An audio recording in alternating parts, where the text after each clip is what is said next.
Hey guys, just finished watching The Gifted, Season 2, Episode 2, unMoored. Um, what an episode this was. It was really an interesting episode. Little to no action in this episode. There's only action is literally a little bit of training here and there. It's a very down-to-earth episode. And on the face of it, I liked the episode, but I didn't like the episode at the same time. Like, it was a cool idea, really getting, just sitting down with the characters and really diving into it. Very much a soap opera episode. It feels very much like and it was even some music where it felt like like super soap opera and really too much. And it's like, okay, that I would have used different music or something like that because it just seems too cheap soap opera, daytime soap opera type thing. But on the face of it, it was still kind of cool just watching the characters and building into these characters. And we're in season 2, so it's kind of okay. I just hope that was the only one like that.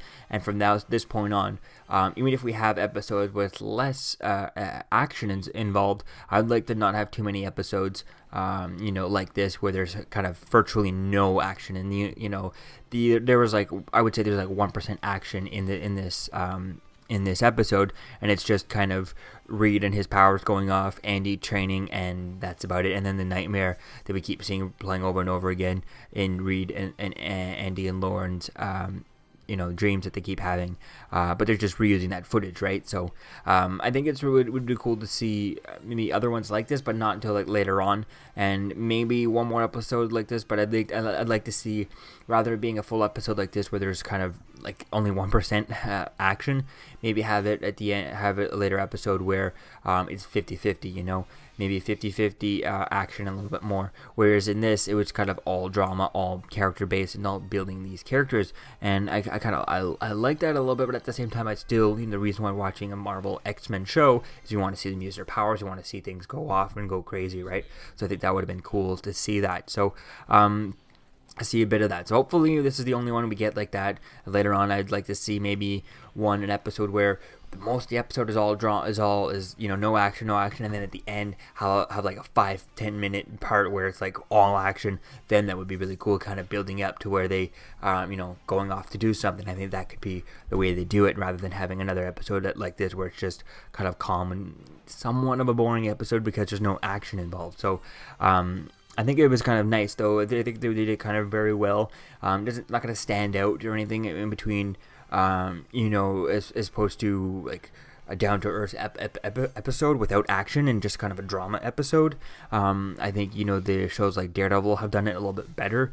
So it's not like their strong suit doing this, but it's still it wasn't terrible. It wasn't kind of bored watching it or anything like that. So it kind of was a good episode. So let's jump into the parts here that I have my notes. We start off. We see Evangeline Wheaton approaches Thunderbird 3 years ago, back when he was in the fighting club, and he was kind of fighting for money right after he got discharged from the army. And I think that was kind of an interesting idea, the way they're doing it. Clearly, they were going for a bit of a, Wolverine vibe from the first X-Men, which I think it would have been cool as if they could have, I guess it's too much for the budget of this show, but as if could have gone and gotten the same place where they did that original bar fight in Hugh Jackman's first appearance as Wolverine in X-Men 1. I think that would have been really cool to see, get the same bartender type thing, although I guess it wouldn't, I don't know if that guy, he was a bit older, 10 years ago, over 10 years ago when that movie came out, but it would be cool just to get the same cage fight, done the whole thing, because it looked like it was clearly they're trying to kind of pay homage to that a little bit, although it would have been cool to see him, maybe the guy who they were beating him up with Sledgehammer to pay homage to the Wolverine stuff. I think it would have been cool to see him, he punches the Sledgehammer at the same time, and they kind of, as it hits down, and have the Sledgehammer kind of shatter underneath it. I think that would have been really cool, and he could have used, what I would have done is I would have used the same sound, or maybe maybe he punches it and it doesn't kind of break, maybe the or something, and you hear the knuckle on the hammer, and it makes that sound. Use the same clip, just go from the movie and pull it out, take that sound from when Wolverine punches the other guy and he hits fist to fist, and it just makes that clinking sound, which made no sense type thing in the movie when you think about it, but it was such iconic, sound. I think that would have been a really cool way, a reference there they could have had in that fight. if not to actually go back and use the same set or find the same set wherever they did that or something. So that was really cool there, and we get to see the introduction of Evangeline Whedon as she approached to try and hire him to be a part of the Mutant Underground that she did originally 3 years ago. And then we see Andy and Lauren. They're having the same dream of Andy forcing Lauren to kind of use their combined powers. And Lauren kind of ends up falling off the building inside of that, in the dream she falls off, and then Andy looks down and she's gone, and it's when he wakes up type thing. So I think that was quite interesting there. We see Reed and Kate kind of fighting over how she's going over to see Evangeline. She's going to go over to do that, and she's kind of all like, she's going a little bit too far to with Andy, trying to get him back, and obsessed a little bit too much. Whereas, in my opinion, it seems like Reed is a bit maybe not enough. There's no balance. They're both in either extremes of the same token. Whereas he's still desperate to have his son back, but he's a little bit more preoccupied right now with his powers and stuff. So I think that's really cool there. Andy ends up failing during training. He's trying to go through, and the dreams are kind of messing with him. That's his whole story throughout this episode. And we see Reed is just reading his father's notes, trying to figure out what's going on with him and stuff. So that's quite cool seeing that. Then Andy gets a phone and ends up trying to call Lauren, but Reed answers, and he just hangs up the phone. He listens for a little while, but he just hangs up the phone. And surprised that, I was surprised that Reed, when he was on the phone, he didn't realize. Obviously, he didn't hear anyone's name, but we don't know who someone picked up beforehand. Answered the phone, it rang, and then he asked for Lauren, and that's when they was given to Reed. I'm surprised he didn't, that other person. I guess that other person never met or heard Andy. I think that was quite interesting how they did that. I mean, he does know that Andy is in the same city. They know how they're kind of close, but they're just in the same city. So I think that's an interesting idea to see that, and I think it would have been cool to see if that would have been, if that would have been Kate, Strucker, then she probably would have assumed that it was Andy. And I think that was a different approach that they did. It would have been kind of obvious and cheesy to kind of do the obvious thing of having him call in and the mother kind of just talk to him and all that stuff, and trying to get him to come back, even though she's been doing that, sending him notes on the video game and stuff. So I think that's quite cool there. And then we see that Fade is following Andy, but one of the weird part is that he's following Andy, and then to be able to call Reva and report back in on him that he was calling and stuff, he has to unfade to do that. I don't understand. Can he not make a cell phone call while making the call, keeping the cell phone invisible, or just holding the cell phone and leaving, hoping that no one notices that the cell phone is still just floating there, which Andy's not looking around for that, so clearly he wouldn't notice it. It just seems a bit silly that if I was following someone and I could make myself invisible, I wouldn't become visible, just to make a phone call. It seemed a bit silly. Now I understand it's the whole reveal for the audience and all that stuff, but it still just doesn't make sense. Bring us into his his mode, type thing. Bring us into, make it look like him. Bring us into his invisible. I mean, he must see still the same when he looks at it, or type thing. Bring us to him. I think it would have been an interesting way to do that. Show us him without him revealing himself. Because what if Andy had just saw him? I think that would have been kind of the end of it. I mean, maybe he did. I don't know. Andy would have done anything. He wouldn't really have killed him or anything like that. Andy, I mean, like, it would have been surprising, but I don't think Andy would have done anything, but maybe run away type thing, and never come back. But I don't know. It's just kind of a bit silly. As soon as I saw Fade, and he kind of unfade just to make a cell phone call, it was just kind of, why are you revealing yourself just like that? And if you are, just go behind the building, go behind a thing, so you're not visible, and then reveal yourself, which to me is no reason to. Just pick up the phone, and he should be able to, his clothes are able to go invisible with him, so he's able to turn animate objects invisible if he wants to. I mean, what is it, in the early in the first season, he was able to make the whole car, he had the van that he was making invisible, so why couldn't he just make the phone invisible and then make the call? And we just see and we just hear, show nothing, and just hear, it's me, I have something to report, just hear the voice type thing of Shade. of Theta type thing. I don't know. I think it would have been cool to get that idea, just seeing the phone floating, going into his vision type thing would have been cool to see that, rather than just kind of him revealing himself. It just seemed a bit, it took me out of it. It was just like, why would he do that? Why would he reveal himself just to make a phone call? He doesn't need to. Then Evangeline ends up sending Thunderbird to recommending going to find Urge. And I looked Urge up here online.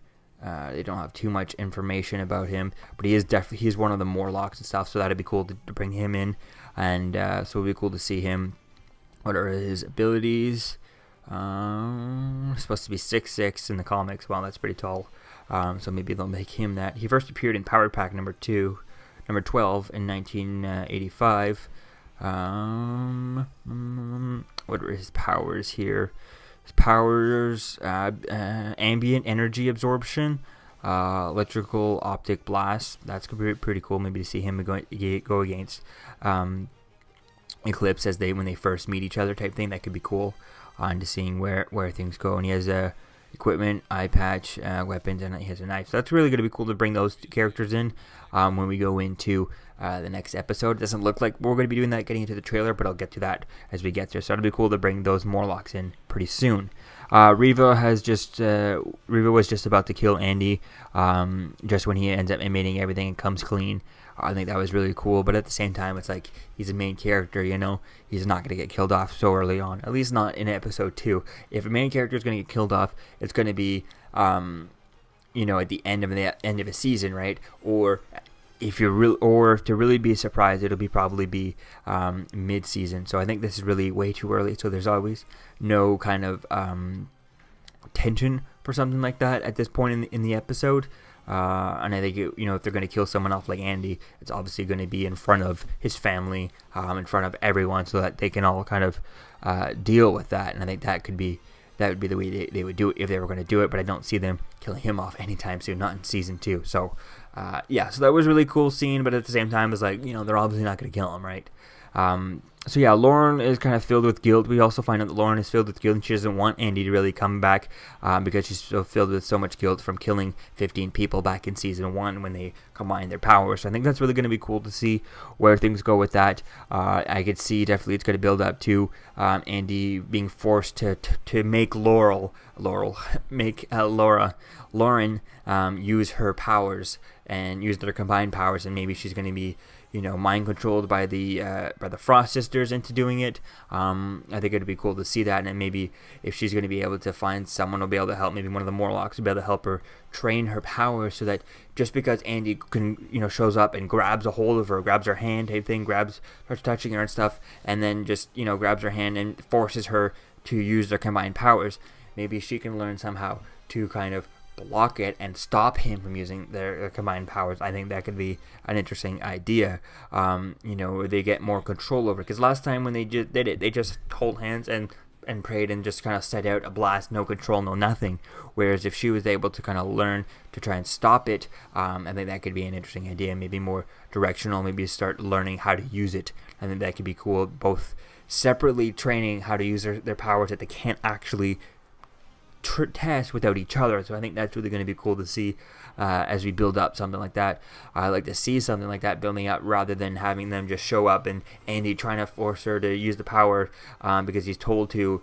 And I think that could be really cool to seeing that, and to finding out as to how much how much is going on in here, how much is actually Andy, how much is the Frost sisters, and then how much is what is his own free will, how much is changed by them, right? I think that's really going to be cool for the season. And then getting a little bit between the Frost sisters, where which one is it here? IMDb. I think it was Itzima Frost. She was the one who was kind of a bit. The other three find her a bit soft because she spent time with the Mutant Underground, while the other two were in prison and stuff. So I think that's really going to be an interesting idea with that. I kind of forgot that they're one mind, but yet they're three separate minds. So I think that's really interesting like that. Whereas the two have spent more time together, where just a little bit in last season, and yet Ensima is kind of a bit more. Maybe feels a little bit more because she's actually spent time with the Mutant Underground. So I think that's really going to be interesting to see where things go with that, and how their three relationship is gonna play out as they have as their one character be yet three characters at the same time. I think that's really gonna be cool. Or like they're more so far they're more like one character but yet two or more like one, and then there's the one from the first season. So I think that's quite cool. Just kind of reminding us about that here and there. That's really gonna be cool to see where things continue on. We also had Jace Turner in this episode, but nothing really about him is really kind of going anywhere. It looks like he is giving up the search for the mutants and stuff. That's what he at least tells his wife at the end of the episode. But it was nothing really stood out from that. Who knows if he's just trying to tell her what she wants to hear so that he can secretly keep working on this and researching mutants. So I think that's really going to be cool to see where things go with that. Maybe if the Mutant Underground ends up hiring him, maybe they are the ones hiring him as a, because I think now he's just doing straight up security. He just started a security company, maybe doing some bodyguarding, things like that. And that could really be cool to see where things go with that. Maybe the inner circle ends up hiring him or something. That could be quite cool. They could use that, using information that he has. The Frost Sisters would definitely already know who he is, and we'll have to wait and see where things go. But I think it could be cool because I feel like they're not going to leave his storyline, just a third storyline, just kind of floating in the season and not doing anything with it. So it's going to be a part of this. As to what side it's going to be part of, is it going to be part of the inner circle, part of the Mutant Underground? I think it's going to be cool to see either or, and it could really be fun to see him. I would say, putting him with the Mutant Underground would be kind of cool, bringing him full circle type thing. But we haven't really spent too much time with him as the villain. We only really spent season 1 with him as an antagonist for them. So putting him with the inner circle would be a way to do that, or maybe having him for a bit of the season in inner circle, then having him revert back, just like Spider-Man in the original Civil War comic books, how he was with Tony Stark for the first bit, and then he saw what was going on, and then went and came to Captain America's side. So I think that could be cool, doing something like that with him. I just feel like since they're just bringing him into episode 2, I feel like it's a bit late to do something like that, but we'll have to wait and see where things go. Then we see Reed's powers end up going off after he talks to Lauren about her guilt that she feels for killing 15 people, and they end up melting stuff type thing, and that was really cool. It doesn't look like, it's unclear if his the way he touched the wall and it kind of melted away, and we touched the filing cabinet and it melted down. It doesn't look like if you touched it right after he touched it, it would be hot. It looks like he's just kind of crumbling things, but some sort of melting style thing, which is really going to be cool to play with that as we go on throughout the season. We see Eclipse ends up... We see that Eclipse ends up shining a light in the sky. He's drinking the expensive bottle that he had bought for the birth of his child, and he ends up shining the light in the sky, and that's when Polaris ends up seeing it, since it's all green in the sky, and that's really cool. And then she looks at Dawn to tell her, "Oh, look at Daddy" and stuff, and she's kind of sick. She's kind of overheating. It's unclear. I guess she's dying. She's sick or something. But when we get to the next episode trailer online, we look at it and we see that Eclipse Inner Circle ends up getting Eclipse and bringing him in to help heal his daughter, Dawn, I guess. And I think that's really going to be cool to see that. I guess she needs, if she's part human, if she's mutant, which she most likely will be, 2 mutants, right? I think it's going to be cool to see. I guess she needs kind of contact from both of them, maybe charging up her solar stuff literally by lighting her up type thing. I think that's really going to be cool, seeing that throughout the episode, throughout the season, if they keep needing him to come back, and how it's gonna, it looks like the whole episode, at least the whole trailer, is all about Eclipse showing up, or them going and getting Eclipse, bringing him there, and then him trying to convince her to come back. So I think it's going to be cool to see how much that is of the next episode. If that's the whole episode, I think it would be awesome. If we just stick with him and just be him and Laura at the in the inner circle and stuff, but I just don't see that being so much action involved there. I feel like hopefully they just split that between the Morlocks and stuff, and we see Thunderbird going after Urg, I guess what is Urge, and looking for the Morlocks. And I think that could be cool, having splitting 50-50, but I like keeping the Morlocks, probably Eclipse would be the more like most of the episode, like 70-30, or maybe like maybe 60-40, 60% will be, Eclipse and Lorna, and, at the inner circle, trying to help save Dawn and stuff, and healing Dawn. And then the other half of the episode, the other 40% will be about, the Morlocks and stuff, Thunderbird and them going looking for the Morlocks. I think that's really going to be cool to see where things go for all this in the next episode. Hopefully, like I said, it could be a little bit more action oriented, and rather than just so much kind of a drama episode, because this one was very much a drama episode, and like I said, there's like 1% action in here, and even the action is like they're just using their powers. There's not really any fighting going on at all, not really any showdown going. It's just kind of Andy breaking a couple of walls in a training room type thing, which, he kept running through them all, and at the end I figured, why can't he just stand there in one place and just kind of super unleash his power to one big blast, and have it just one big blast go through all the walls at once? Why can't he just build up his power to be that strong, where he doesn't need to run and just do them one at a time? He could just do one big blast to do it all, type thing. I feel like he should have that power, or should be building up that power rather than just building up to run through a bunch of different walls. I think that's really going to be cool to see all that, and it would be a lot faster for him to just do that rather than just running through them all, right? So I think that would be cool. Maybe he'll build up to that for the end of the season. He does this multiple times, having a hard time going through them all, and then in the moment of the when he's actually trying to do it, in the moment when they're training for the mission, and he actually in the mission he does it, and he's able to just break through all the walls at one shot, one blast type of thing. I think that would be really cool to see that. So all in all, I'm really excited to seeing where things go with this episode. A little bit slower of an episode, so it's kind of a forgettable episode. There's not much in here that kind of was going to be memorable, and maybe the Eclipse at the end just kind of using his powers and stuff and shining the light and stuff, revealing his position pretty much. But we'll see. I guess it would be interesting to see. Obviously, Lorna, what was it? Polaris, she saw it. Lorna, and I guess someone else, other people have to have seen it, so it'll be cool to see what are is she going to do that more often? What are the side effects of doing that? What are the drawbacks? Is Jace Turner gonna notice that? Is he up there? Is he out looking for that? It's unclear as to really how far where his house is. I think his house is a little bit more in a suburban area, whereas Eclipse did it like right off of their rooftop in the middle of the city. So they're not really, him and the inner circle, not really that far from each other, but they're still, I think they're probably closer than Jace Turner. But it would be cool to see maybe Jace Turner's his place is not too far either. We don't really know the layout of the town that they're in. I'm not really sure what town this kind of takes place in. It's definitely not New York City or anything like that, or which city it takes place in, but who knows? It would be cool to get an idea, maybe a map online, on their Instagram page or Facebook page for the show. Would be cool to see exactly as to where the Mutant Underground is, where the Morlocks are hiding, where's the main entrance to their sewers and stuff. Although they're all kind of all underground, but just where's their main main underground sewer location, and then where is the inner circle? Get a map as to how far they are from each other, how long would it take to get there, are they just a couple of kilometers and stuff, and it would be really cool to see all that. So all in all, I'm really excited for the next episode. That one's really exciting. This was an interesting episode, but just kind of a forgetful episode, since I just need a little bit more action in here. So let me know what you think about this episode in the comments below, and I'll see you guys in the next video. Peace out.